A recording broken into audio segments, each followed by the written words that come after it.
Hello everyone, welcome to our webinar on buying French property and living in France. My name is Karen Tate, I'll be your host for the next hour. For the past 20 odd years, I've been editing French Property magazine in the UK, and I'm also a freelance journalist contributing to titles such as the Sunday Times. I'm joined tonight, or today, if you're listening to us from America. So I am joined by our expert panelists who are all ready and waiting to answer your questions. If you have a question during the webinar, there should be a box to the right of your screen. You can post it there. So firstly, I'll pass over to our panelists who can introduce themselves. Joanna? Hi everyone, thanks for joining us. I'm Joanna Leggett, so I'm one of the Leggett family from Leggett Immobilier. We've been established 25 years now. All of our agents work and live in France, including myself. So we're able to help you with the whole process from whichever country you're coming from. And we've got properties all over France and sort of just under 700 agents all over France. So hopefully we'll be able to help you and answer any of your questions tonight. Thanks, Karen. Thanks, Joanna. Sharon? Hi everybody, I'm Sharon Revol. I'm a French mortgage broker for KFP. I lead a team of 12 mortgage brokers specialised in finance for non-residents and international clients. We can deal with customers all over the world, so hopefully I'll be able to help answer some of your questions this evening. Thank you. Lovely, thanks Sharon. And Paulette? Hi everybody, my name is Paulette Booth. I'm the co-founder and director of Agence AXA International. We're a dedicated English-speaking agency covering the whole of France. The majority of my staff, including myself, have been through the relocation process over to France, so we know what it's like, we know what you're going through, and we're there to help you with any of your insurance and healthcare needs. Thanks, Paulette. And Tracy? Hi everybody, and Happy New Year. We can still say that here in France. Thrilled to be back here again amongst all of the amazing experts and hopefully helping you make the next step to move into France. LBS was set up in 2012 to help people like yourselves who want to move, live or have a business in France. So here we are. If you need our help, do reach out to us and look forward to answering your questions tonight. Thanks, Tracy. And Jonathan? Yes, thank you, Karen. Good evening, everyone. My name is Jonathan. I'm a currency dealer here at Lumon. Lumon are an international payment specialist. So I've been here for 15 years of our 25 years of trading. Last year, we trusted with over £7 billion worth of currency for our clients. So I'm very interested in the FX markets. And I've also been quoted in the press talking about the world of currency. So one of the things I like to do in these webinars is actually find out a little bit more about you, our audience. So you should see a poll on your screen now, just in relation to when you might be starting to look at property in France. You might be over in France now, you might be completing viewings online, you might have some plans to go out in the summer. But yes, buying property in France doesn't happen overnight, as I'm sure you'll be aware. So it's just quite helpful for us to get some information regarding what stage in that sort of viewing and buying process you might be at, just so we can share important information regarding where that process is for you and what might be relevant for you at some of the different stages that you'll be going to. So the property buying process in France takes really anywhere from a few weeks to a few months. So yes, it's helpful for us to understand that information. So thank you very much, everyone who has answered that poll. I'm going to launch our second one, just in relation to the financial aspect. Certainly that could be very important in terms of the currency side of things. So you should see a poll on your screen now in relation to the time period within which you're financially prepared to put forward an offer. When you're buying a French property, there will be, as with most property transactions all over the world, a deposit stage called the compromis de vente, and then you get a later stage, the active one. That could be some 3 months, 2 months later. So understanding when you'd be financially ready for that. There can be different currency options that we like to share with people relating to your budget, helping you with the timing of those purchases of currency, and also the ability to lock rates in advance so you know exactly what you're paying and you don't get any nasty surprises if rates start to go the wrong way. which they can do sometimes. So thank you very much, everyone who's answered that poll. Our third poll is just going to be in relation to whereabouts you're looking in France. Of course, France is one of the most popular tourist destinations in the world. I was doing a bit of research on this. There was over 100 million people travelled to France as a tourist in 2023. So yes, the world's most popular tourist destination. Why is that? Because there's such variety there. So with these webinars, it's quite helpful for us to get some information on where you might be looking. I can see a lot of people looking in the southwest Charente, beautiful part of France. Also, a lot of people interested in the Alps, of course, this time of year, very, very important for that. And Limoges, the Dordogne, we do see a lot of clients buying there. So yeah, quite a mixed bag across all the regions, which is what we would expect. So I'm sure everyone's going to find something really, really useful from the webinar. And then our final poll, thank you very much for your patience, audience and panelists, while we do this, just in relation to where you're from, where you're joining us from today. Of course, the buying process in France is exactly the same wherever in the world you're from. But there can be little nuances, certainly in relation to obviously currency and banking and some other factors for us to consider if you're in, say, the UK or the US or somewhere else in the world. So yes, a high proportion from the UK and the US as we'd expect, and we'll certainly be tailoring this to those clients. So thank you very much, everyone who's answered those polls. And I'll pass back to Karen. Thank you. Thanks, Jonathan. So let's get started on the questions. Just myself, I just forgot me there, Karen, to introduce myself quickly. Sorry? It's all right, I didn't introduce myself, I just introduced myself quickly. Yeah, I'm so sorry, Jake. I should wear my glasses, shouldn't I? Go ahead, Jake. Yeah, no problem. So my name's Jake Barber. I'm the co-founder and director of SJB Global. We specialise in helping expats with international financial planning. So main areas we deal with is retirement planning. We give pension advice for Americans and Brits, and also estate planning. So one of the big areas we help with is mainly the issues surrounding cross-border, because once you leave your home country, there are a lot more issues that can develop. So we just try and simplify things as much as possible, dealing in those particular areas. So looking forward to running through the questions today. Thanks, Jake, and sorry again, it's vanity not wearing my glasses. I skipped over your name, but thank you. Very it's probably important. because Johnny was doing the questions. Yeah, no worries. So, okay, we'll get on to the questions now, and it's one for Joanna, a buying question we'll start off with. Lee Lewis wants to know, what is the market like for properties with land and within commuting distance from Paris, less than 1 hour? And I have a feeling you're going to say it's not cheap. Well, it depends where you are. I mean, an hour from Paris, yes, in central Paris, you're unlikely to get land because, as you know, it's the centre of Paris. But an hour outside Paris, there's lots of opportunities. There's some lovely places that we have, like in Val d'Oise. We've got Essonne, Seine-et-Marne. There's lots of properties with big bits of land, but also it depends on how much land you need. But Normandy, for example, is only an hour and a half from Paris, and that's where there's some really big equestrian estates, because Normandy is very popular for equestrian properties. And again, literally an hour and a half's drive, on the train even less. So it depends. An hour outside of Paris, you will definitely get properties. The French don't tend to commute as much as us Brits do. For example, when I used to live in London, it might take me an hour and a half to get to work. The French tend to be 20 minutes from where they live. So an hour outside of Paris will probably be a lot cheaper than you're actually expecting.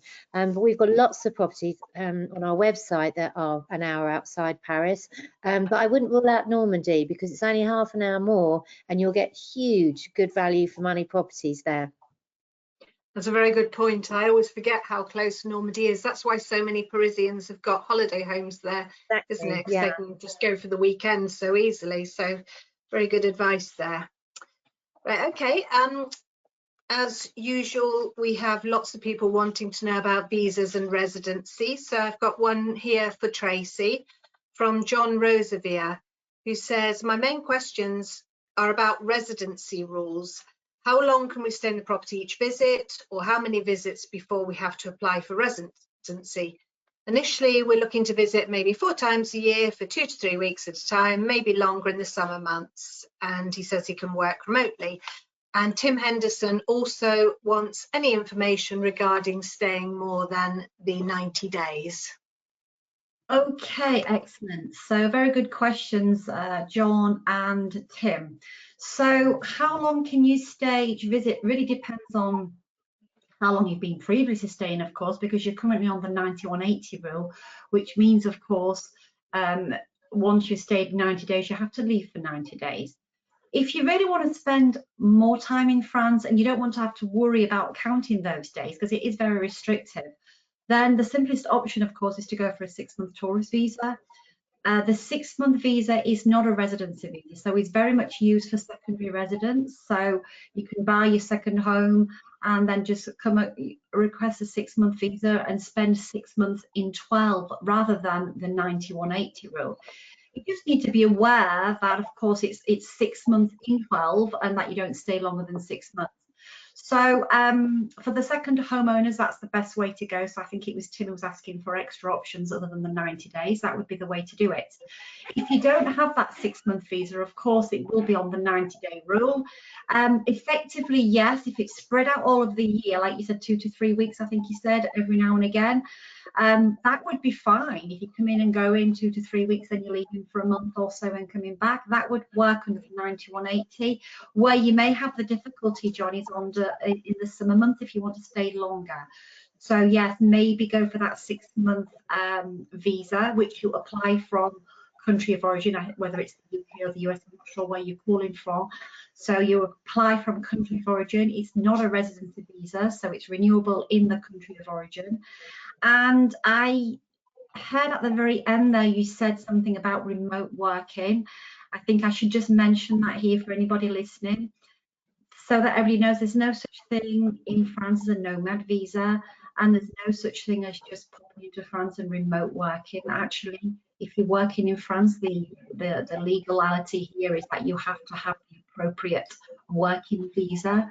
So do be careful what you're thinking of doing on a remote basis. Hope that answers those questions for you.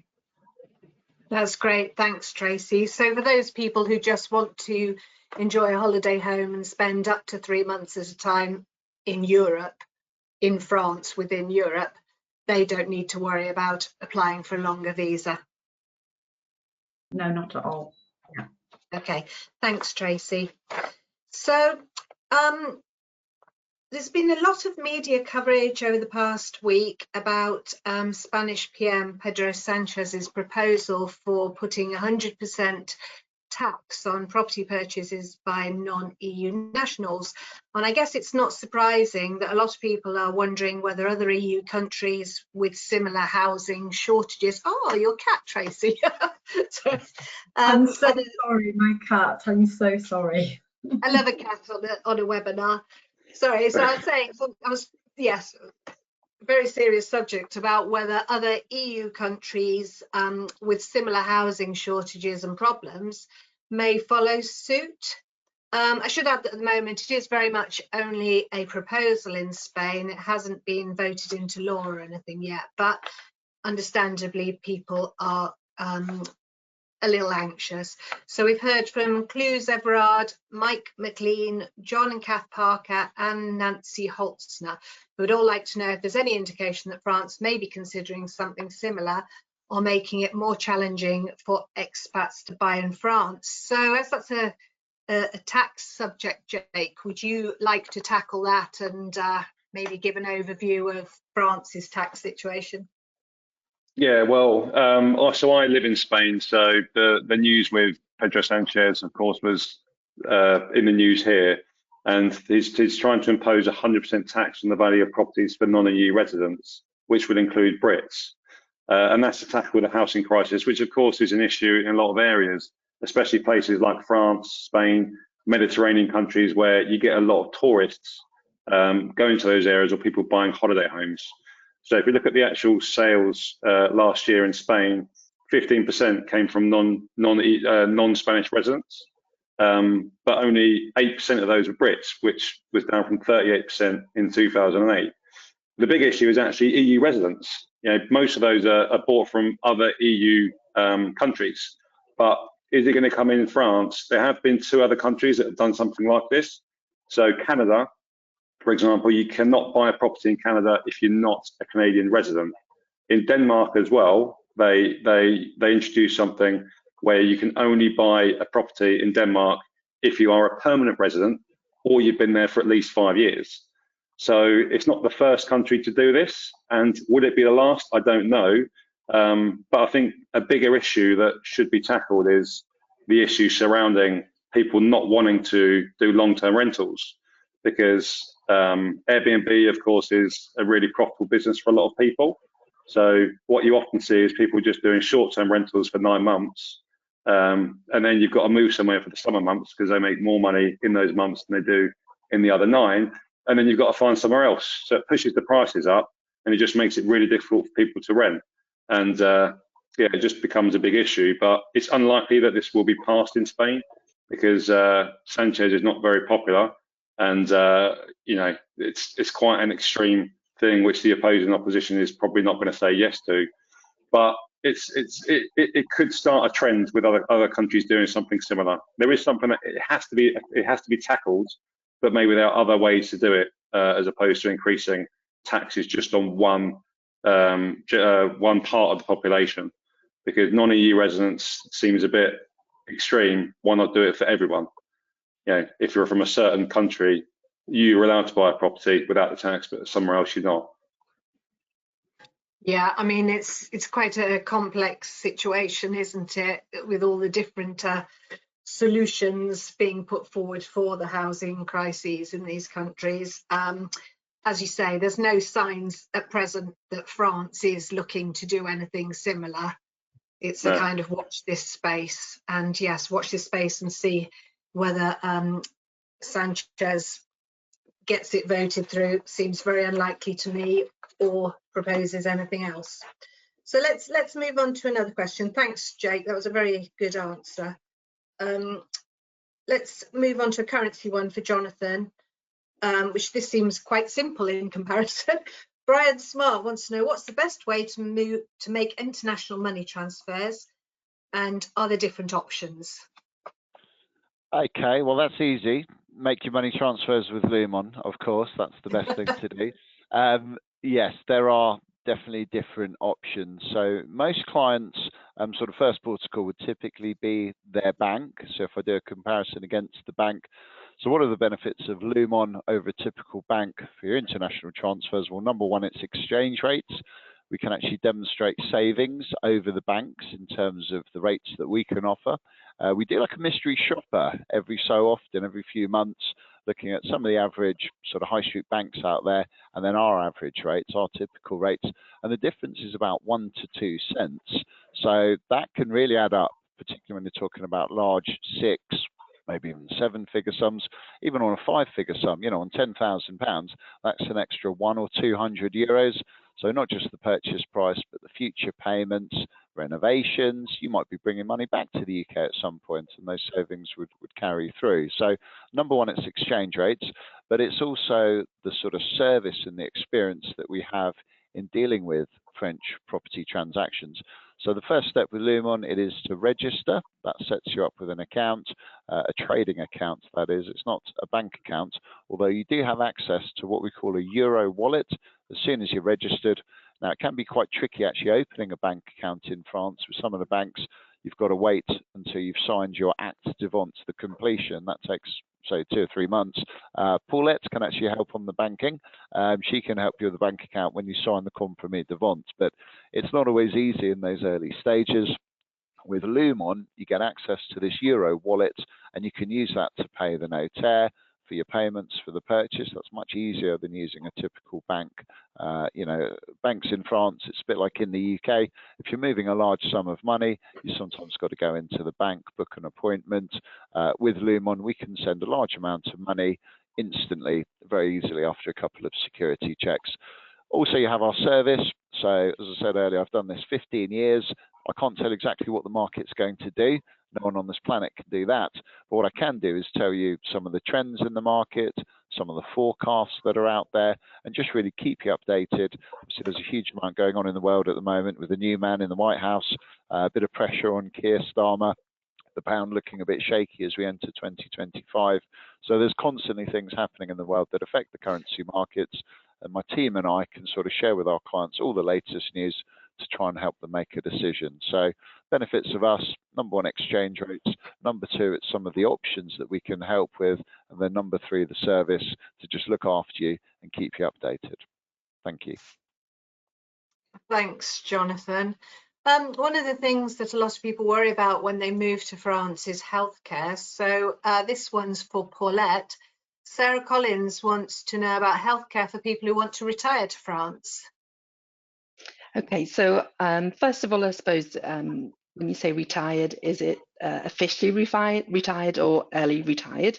And the difference that makes is, say, for example, if you're coming from an EU country or the UK, is you've got what's called an S1. So if you're entitled to that S1, you've then got reciprocal healthcare between the two countries. But if you're retiring at 55 and coming over, to retire, then so you're technically, well, you're retired, but you haven't got the access for that S1. So the difference for that starts with your application for a visa, which of course Tracy can help you with. And it depends then, do you need healthcare to accompany, a healthcare policy to accompany the visa application?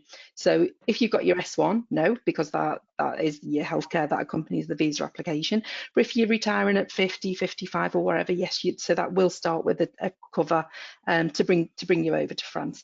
Even if you've got the S1 coming over to France, we would still recommend a temporary cover, because you can register for the French system, but it's not going to take a day. And a really good example, quite a horrific example I can use for that, is we did have a client who came from the US, and she had a temporary insurance policy with us. She actually got hit by a car crossing a zebra crossing on the second day after she'd arrived, bless her. And she was obviously really quite poorly, and she was in hospital for weeks, and the policy covered her.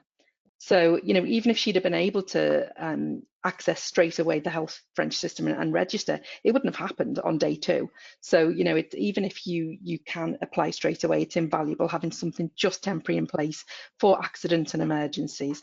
In terms of the health system itself in France, for me, compared to my friends and family in the UK, it's fabulous. It's really, really good.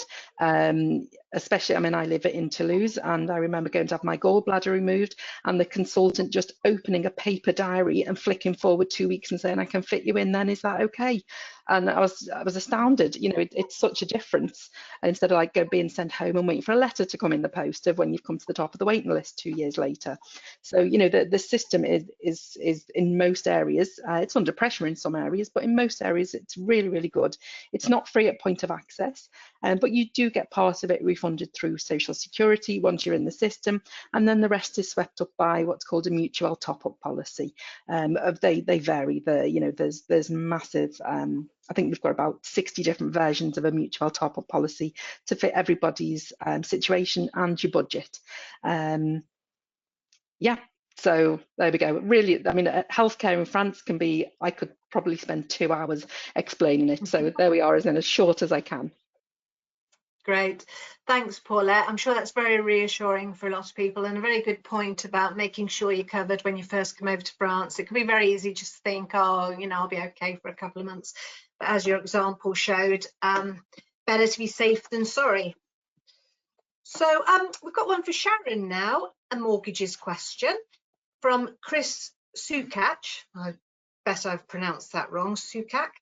Can you please explain the process for an American to get a mortgage for a French property? Okay, yes, Chris, I will try and explain for you. American or not American, there are some slight differences as you're American, if you're an American resident or if you're an American person living somewhere else. So I will presume that you are an American nationality living in the US. First of all, the first step is to find out how much you can borrow. Not all banks will be able to lend to you or want to lend to you because you're based in the US, because they have to comply with FATCA regulation, which is basically reporting, etc. there are things that they can do and there are things that they can't do. It's an extra level of paperwork and admin for banks when they're dealing with a US resident. However, that said, there are banks that will lend. So the first step is to find out actually how much you can borrow and to make sure that the conditions of mortgages available are acceptable and in line with your project. Depending on where you're buying in France, there will be different mortgages available as well, because France, the banking and the mortgage lending system can be quite regional as well. So there are national lenders and then there are regional lenders as well. So the first step is really to find out what's available in terms of mortgages for you. Then once you've found a property, so you can do all of that obviously before finding a property, which puts you in a better position to go and visit properties with the Leggett agents and prove that you're finance worthy, so to speak, which puts you in a better position then to when you make an offer on a property. When you come to apply for the mortgage, with pretty much all of the banks, everything can be done at a distance. There is no need to travel to and from France every time you need to do something for your mortgage. The majority of banks, as you're based in the US, will be on a paper-based process, i.e. they will need you to send paperwork back by post. We can submit all of the mortgage application documents like soft copy via the API systems, all online through secure processes. But when it comes to things such as the mortgage offer, that will be issued to you in a paper version and sent to you by DHL.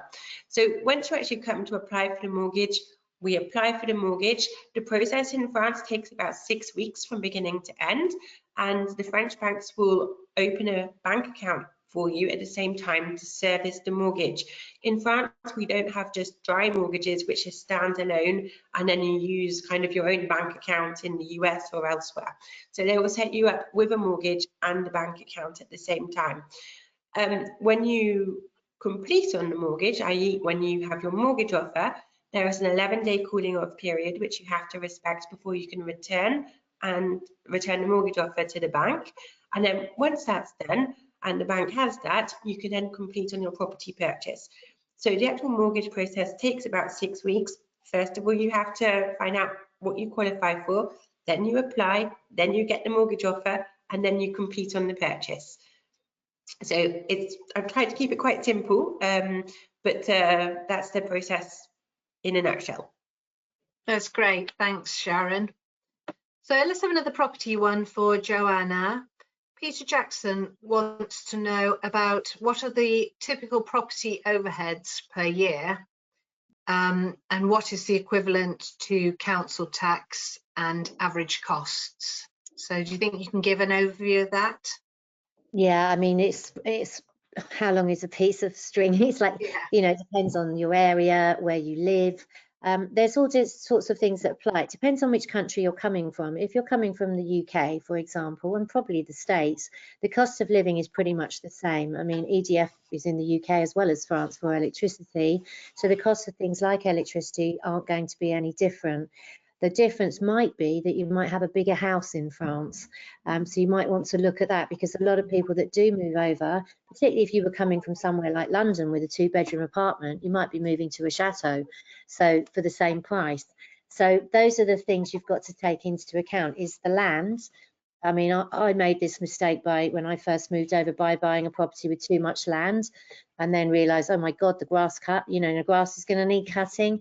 And there's no way I'm going to spend 4 hours myself doing it, you know, going around fields and everything else.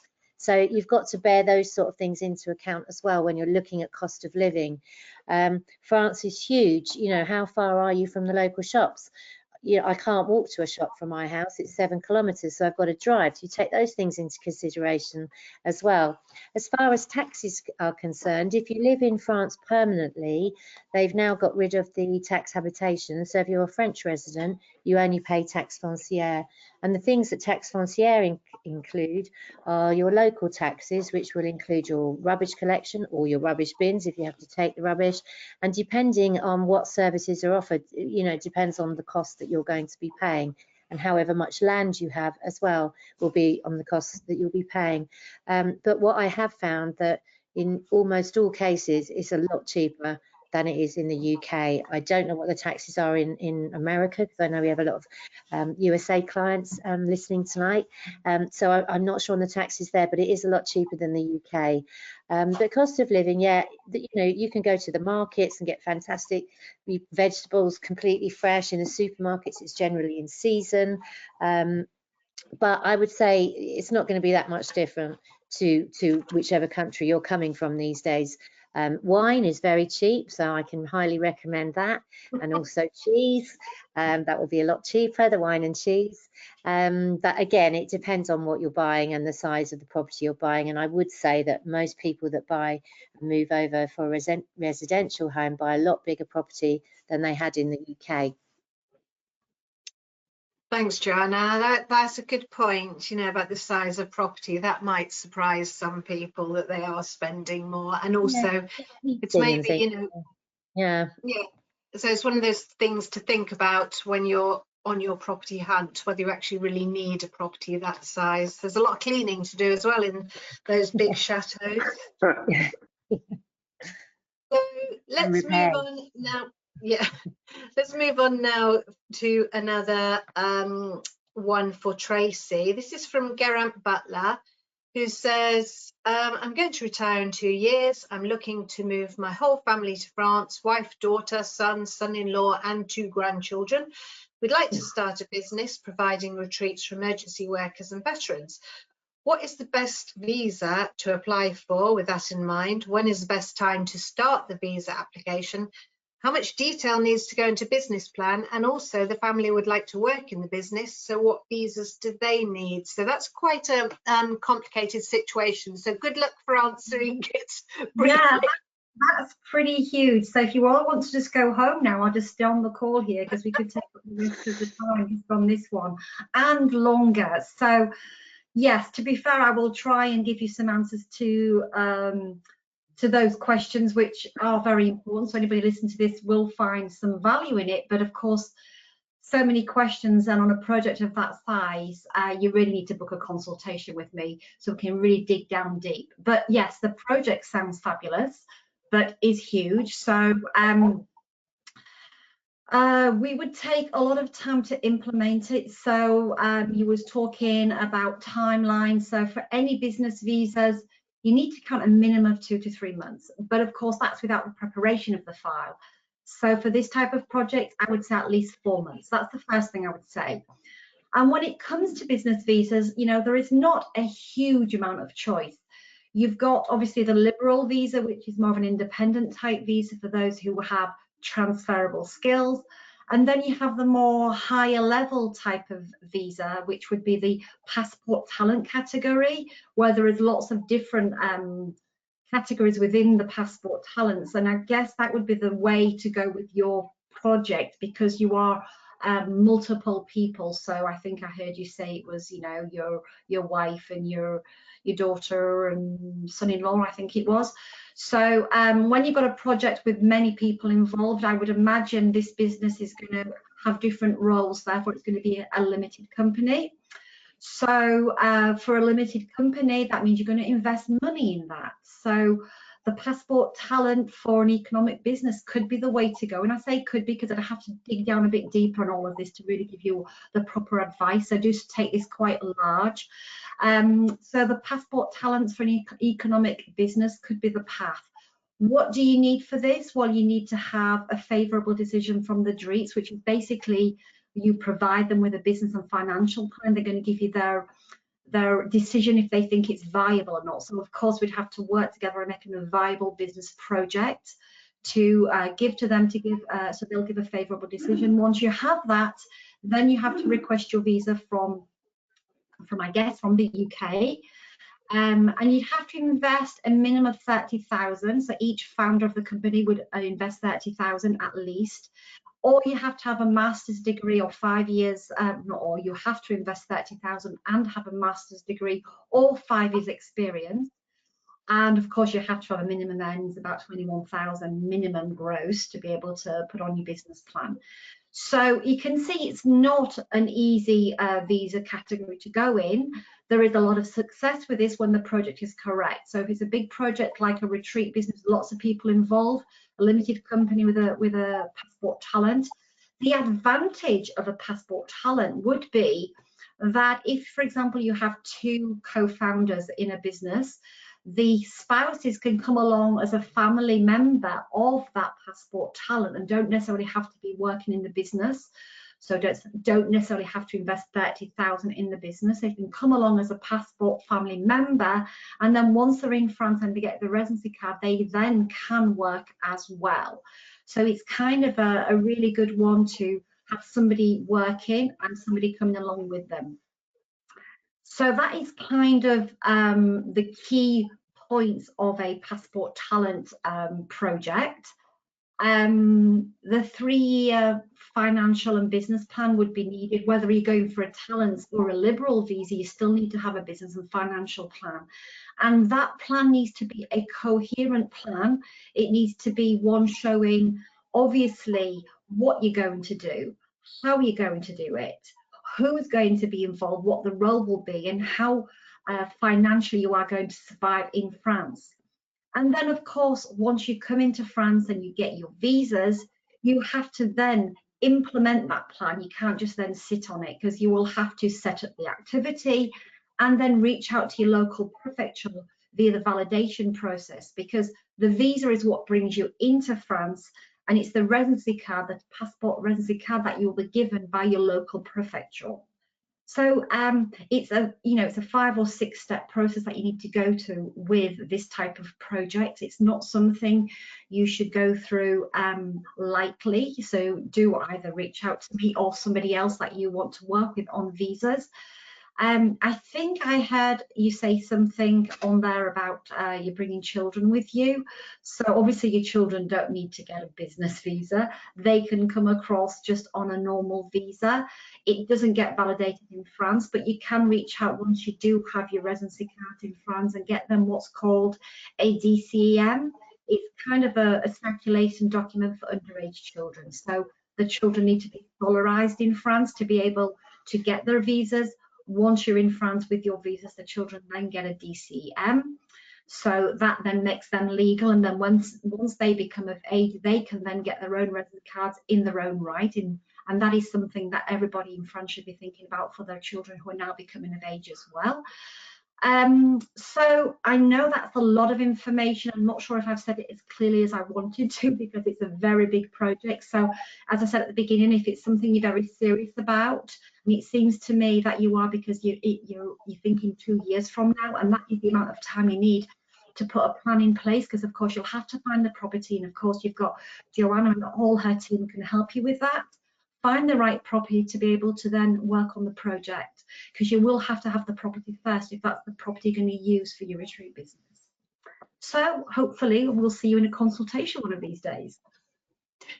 Thanks, Tracy. That was an awful lot to cover. So well done for managing to get everything covered there. I'm not sure if that might have confused more than helped, but hey, well, hopefully. No, I'm sure you helped, and it just shows, the value of getting professional advice with these more complicated projects. So a text question for Jake now from Kerry Leben, who wants to know, what are the potential pitfalls of renting one's UK home to provide a source of income and buying in France? Particularly, what are the key tax implications to be aware of? Yeah, so there's many different elements of the tax. So if you're renting out a property in the UK, first of all, it's understanding the double taxation agreement between the UK and France, because the UK property is going to be taxed firstly in the UK, but what you can do is use your personal allowance, which is £12,570. If the property is in joint names, that means, and you're married, that means both of you can use that allowance. So that's just over £25,000 that can be used. France, though, they tax you on your worldwide income. So what a double taxation agreement means is that you don't get taxed in 2 countries. So you can use tax credits from one country to the other. So in France, the personal allowance is lower than the UK, which means if there is no tax to pay in the UK, you could pay tax in France. But if you pay tax in the UK on the income, then and the tax is higher in France, you end up paying the excess in France. Okay, so that's the income tax part. The second would be capital gains. So capital gains would be on the value of the property. So if you bought the property at one value, but then you're going to sell the property at a higher value, that's when you would pay a capital gains. In the UK, there's a very small allowance now. It used to be much bigger, of £3,000. And then after that, the tax rates have gone up recently, but you may end up then paying tax in both countries as well. The third tax to consider is wealth tax. So wealth tax is triggered in France at 1.3 million euros, but you only get 800,000, which is tax-free. So this is a tax on your worldwide properties, which includes UK and France. Starts at 0.5%, goes up to 1.5%. So that's something definitely to bear in mind if you have properties in both France and the UK or elsewhere. The next thing would be inheritance tax. So I have got another question that goes into more detail about wills, but just from a basic point of view, there have been changes towards inheritance tax in the UK. So it used to be very complicated. They had something called domicile of origin, which meant that you were pretty much always going to get taxed in the UK, even if you spent your whole life or most of your life outside.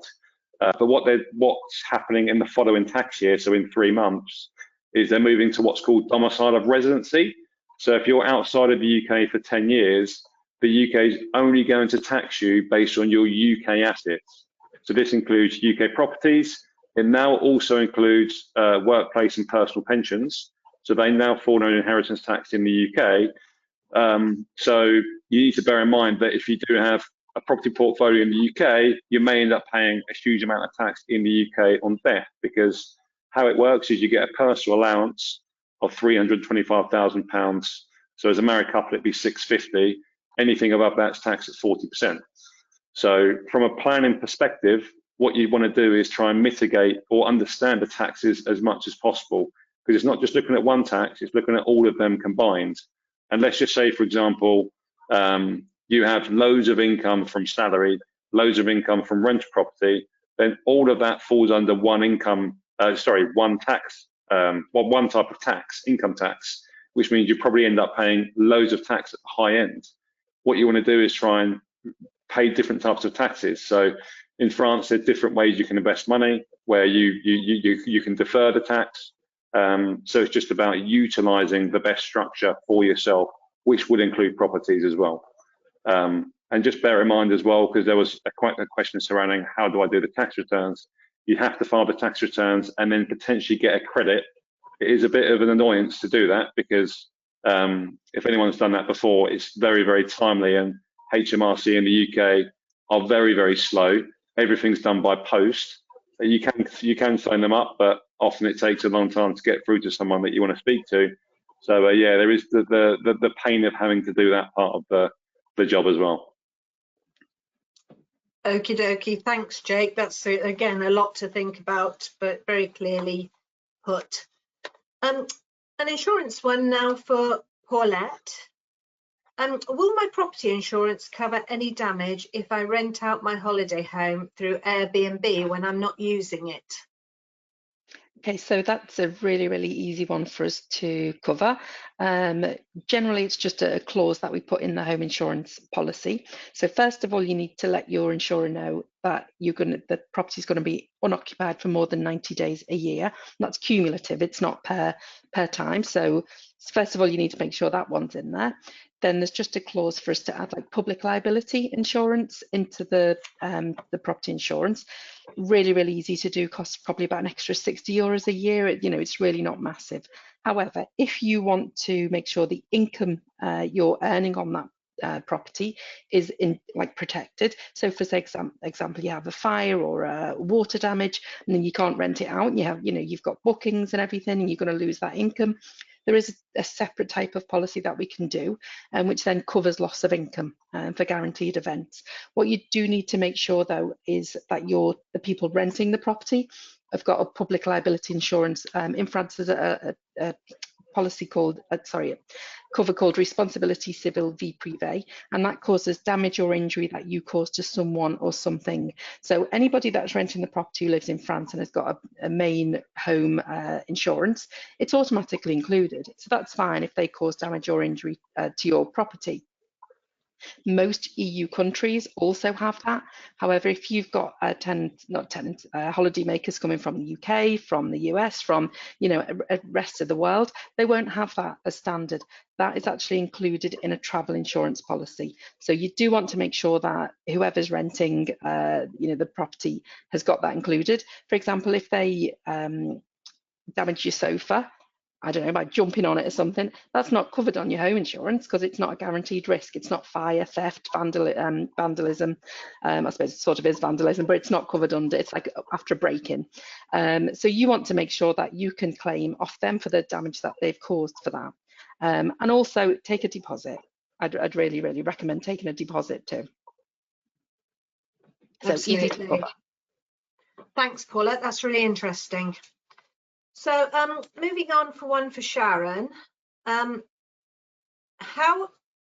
are UK buyers affected by Brexit when it comes to getting a mortgage? I've heard that as a UK resident, banks won't lend.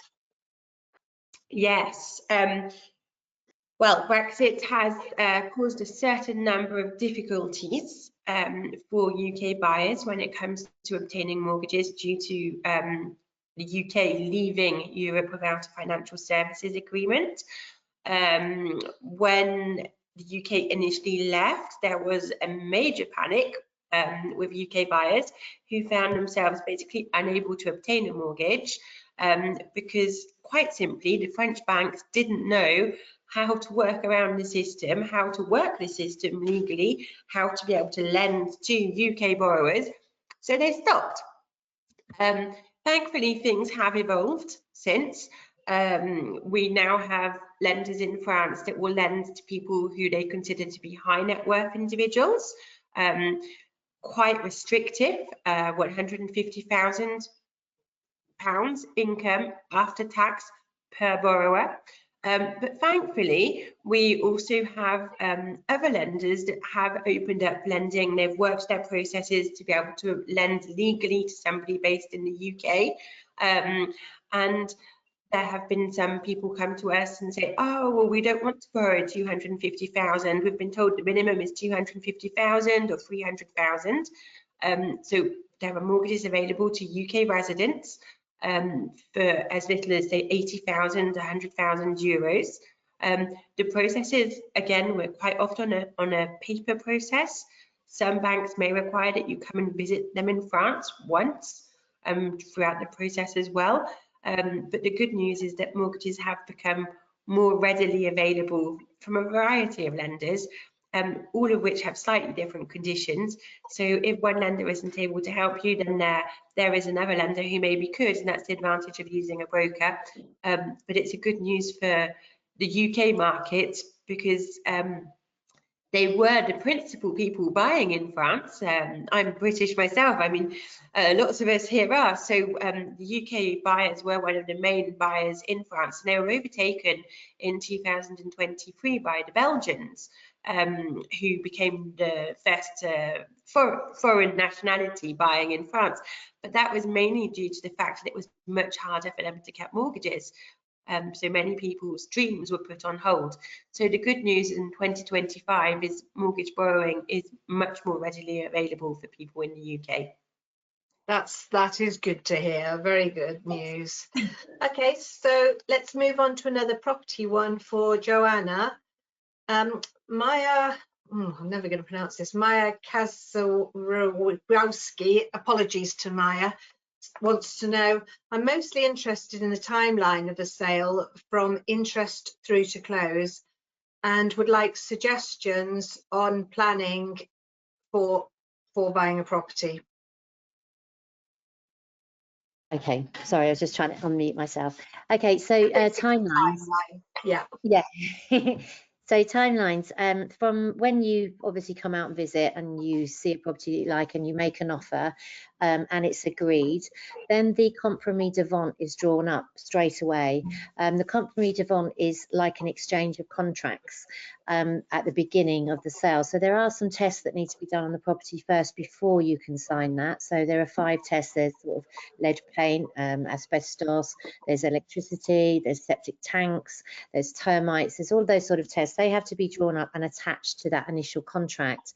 The buyer always has to sign first, so the buyer will sign that contract and then it's sent, or can be signed on the same day if you're all together, by the seller. Once the seller has signed the compromis de vente, they can't, the buyer, I mean the seller, sorry, they can't pull out of the sale. So they are then tied into that sale until it completes. The buyer, once they've signed the compromis de vente, has a 10-day cooling off period. So if for whatever reason you changed your mind, or you were in the love of France and then decided, no, I can't really afford this, and change your mind, you have 10 days to do that in. After the 10 days, if you're not pulling out of the contract, then you will have to send your 10% deposit to the notaire's holding account for clients. You can, at the time of putting the initial contract together, you can put in suspensive clauses, like, for example, if you were getting a mortgage from Sharon, you would, one of her banks, you would obviously have to put that as a clause, because if the mortgage was refused, then you could pull out from the contract at no cost. But you would need to stipulate in that compromis, the compromis de vente, which bank and what interest rate you are going for. You might be putting in a request that you want permission to be able to put a swimming pool in. And again, if that was rejected, then you could pull out the sale with no cost later on. But if your suspensive clauses are met, then when it comes to the final act, it's called, which is the completion, that normally takes sort of 3 to 4 months. So from start to finish, the sale can take 3 to 4 months, unless it's a complicated one. For example, if it's an inheritance and there's 9 sellers, because they've all inherited it, nieces, uncles, and whoever else, they've all got to sign, and they might all be living in different countries and things, so it can take a little bit longer. But generally speaking, the sale from start to finish is about 3 to 4 months. If all the suspensive clauses are met and it's ready to sign and it's completing, everybody signs on the same day, usually at the notaire's office. The vendor and the buyer will both be there at the same time, and they'll sign, and the keys are handed over then and there. If for whatever reason you can't be at the final signing, you can sign by proxy. The notaire can sign on your behalf, which can be set up beforehand. If you're traveling, say, from Australia or somewhere, and you can't be there on the day of the signing, it can be done for you. So yeah, that's probably, I hope that answers, but it's usually about 3 to 4 months. I will just stipulate as well, after the 10 days is up, if you haven't pulled out of the contract, and 2 months down the line you just decide, oh, I don't want to buy it now, I'm just going to pull out, that is an official legal contract, the compromis de vente, and you would possibly lose your 10% deposit for pulling out of the sale for no reason. So when you're signing that contract, you've got to be 100%. And also I bear in mind that there's a cost to the vendor as well, because I know in the UK you can go around and make loads of offers on different properties, and see which one gets accepted or which one goes through. In France, it's a very safe system for the buyer. Once you put that offer in and you've signed that compromis de vente, the vendor isn't going off to sell it to anyone else, because there's a penalty clause for them, and they'd have to give you 10% of the value of the property. So they don't do that so much, and you tend not to get gazumped in France for that reason as well. But the vendor has to pay the costs of all of the tests that are done, and that can range from 600 to 1,500 euros. So if you were putting offers in on 5 properties, you've got 5 vendors spending that amount of money to get all of their tests done. So again, be 100%. When you sign that compromis, you're looking at 3 to 4 months completion, and it's very straightforward, and it's a very protective sales environment when you're buying a property in France. It's probably one of the safest I've known in the world from buying properties elsewhere. That's great, Joanna. That's very good to know. We've got about 5 minutes or so left in the webinar, so let's try and get a few more questions in. So we might have to be quite brief with some of these answers. One for Tracy. Anna Spencer wants to know, we want to move permanently and run a Jeep business. How much do we need to earn to be able to obtain visas? Okay, so I could be very brief because if I was going to say a number, I would say the national SMIC number, which is about 21,600 gross. Sorry, can I just say what the national what number just for the audience? The SMIC number, which is basically the minimum earning levels in France. So apologies, that's my jargon. So the minimum earning level in France is 21,600, and that's the gross amount. So if I was going to give a number, that's the one I would give. However, I would add to this, like I said earlier, you're going to have a business and financial plan for any business activity, including JEETs. If you're not going to meet that minimum earnings level in the first year, make sure you have a very good business and financial plan which grows incrementally over the 3 years, and that you have some capital behind you to support you if you're not going to have those earnings in the first year. And also make sure that you own your property before you put your business plan in, because nobody will give you a business visa for a property that isn't yours. So if you have like a second home and then you want to turn it into a JEET business, great, because the property is already yours. Or if you're buying one at the moment, make sure you've got your deed signed before you put your visa in, because like other businesses, you may not need to have the property straight away. If you're doing a JEET business, you do. And a last piece of advice on JEET is do make sure that you're buying something that will be viable, because if you try and renew a business visa and you have no revenue coming through, your renewal will get rejected. We've seen it happen many times before. Oh, that's a very interesting point. Thanks, Tracy. One for Jake. Andy Jones says, do you have to make a separate French will to leave your property to family residing in the UK? And what are the tax laws, etc.? So tax laws for inheritance. Yeah, this is quite a common one. So there's a few different options. You can use a French will, or you could use an English will, or you could use a Scottish or a Welsh will, but the English will is a lot more flexible. So with a French will, the children are massively protected. So if you're married with one child, the child's entitled to 50%, spouse 50%. With 2 kids, it's 2/3 the children, 1/3 the spouse. With 3 kids, it's 3/4 the children, 1/4 the spouse. If there's no kids, it's half the spouse, half the parents. And if it's no kids and no parents, it's all to spouse. So very, very complicated, and can be an issue as well if you're from the UK, because it can trigger inheritance tax. So in the UK, you are still allowed to use an English will if you adopt to use an English will being in France, because UK is common law, whereas France is civil law.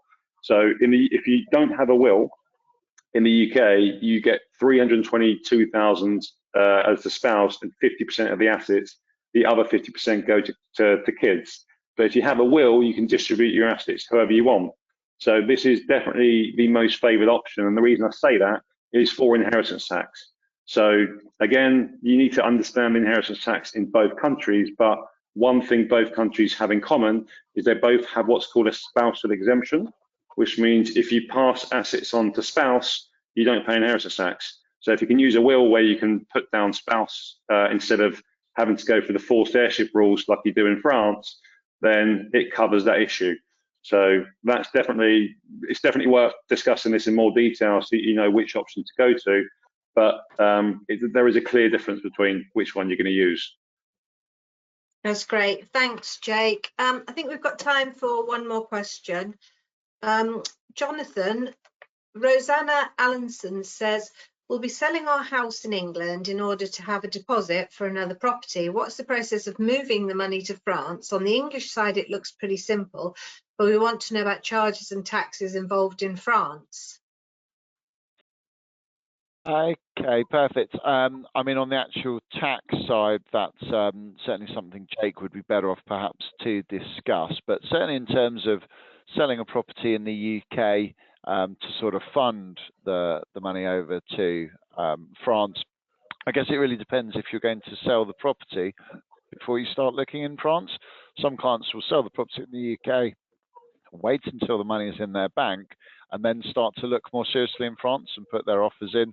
If that's the route you're going down, then you've got this wallet option where you can buy the currency when you want to. I always put clients in 2 camps. Defensive, so you have a more sort of safe strategy to protect the rate that you have, and then a more speculative camp where you're sort of saying, well, look, I'm just going to do the minimum I need to now, the deposit, and then regarding the balance, as Joe said, 3 or 4 months for that acte de vente after the compromis.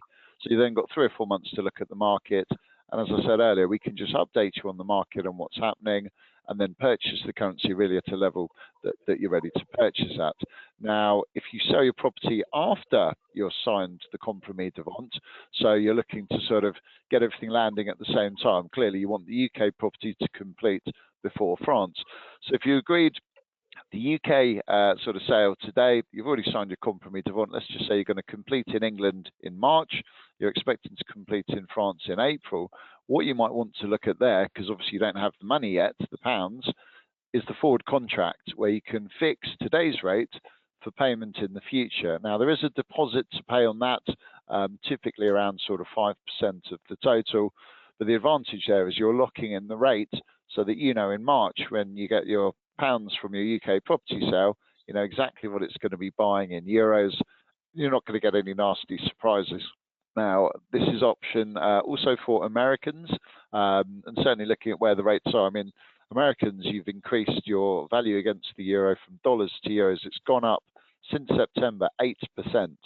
So French property is 8% cheaper this week to Americans since September last year, and they can use these forward contracts to sort of lock in the rate at these gains. Is it going to get better? It could do. We can't guarantee you're buying at the optimum in the market, but the point is you'll know exactly what that US house sale or that British house sale is worth in euros once it comes to completion, and then you've got to send your money over to France.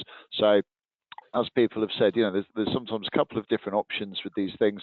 It really comes down to your attitude to risk, how confident you are regarding the rates and your budget, and what's really going to suit you. Thanks, Jonathan. So we've reached the end of our hour. Thanks very much to all the panelists for answering those questions so well. The next webinar will be on the 26th of February. You'll receive details about that by email, about how to register and so on. And you'll also receive a recording of this webinar, which is really handy if you want to go over anything you've missed or listen to anything again.